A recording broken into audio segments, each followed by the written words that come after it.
Good morning po sa inyo lahat. Isa pang muli yugto na ating daily Bible blessings.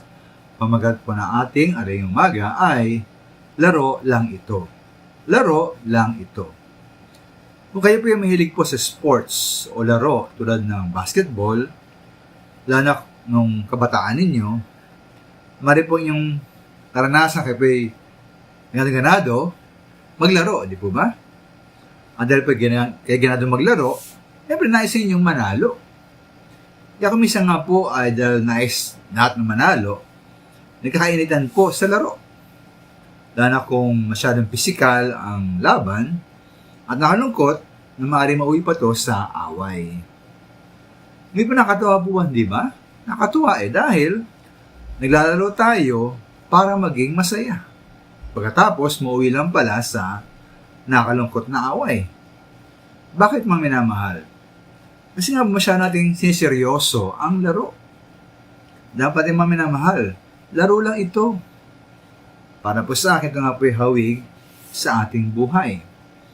Halimbawa, ito namang dapat na yung maging seryoso sa ating paghahanap buhay, pagkatrabaho, at pagnegosyo. Dapat na yung kumitang sapat para sa ating sarili at sa ating pamilya. Dapat tayong mag-ipon para sa ating hinaharap. Ngayon ba na yung mga narandaan natin, ang sinabi po sa Matthew 6:19-20, na huwag tayong mag-impok ng yaman dito sa lupa, na may mainirang insekto at kalawang at mga magnanakaw. Sa halip mag-impok tayo ng yaman sa langit, na kung saan walang sisira o nanakaw nito.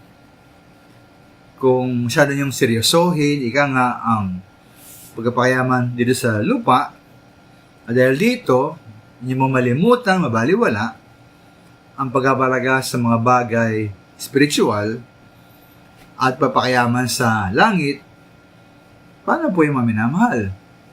Ano mangyari sa ating kapag tayo mamatay? Meron ka bang inaasang gantimpala na tanggapin mula sa Panginoon? Kung ang lagi ang seryoso mo lamang ay mga bagay na makalupa? Para po sa akin, ang pagkapit sa ating kasalukuyang buhay ay tulad po ng paghawak sa isang maliit na ibon. Nalarawan din po ng ating pagkapit sa isang minamahal. Hawakan mong sapat lamang para hindi lumipad. Ngunit huwag masyadong mahigpit ang hawak, bakit naman po ay mamatay. Kaya po, ganoon po sa ating buhay mga minamahal, hawakan nating maluwag lamang ang ating kasalukuyang buhay. Maraming salamat po.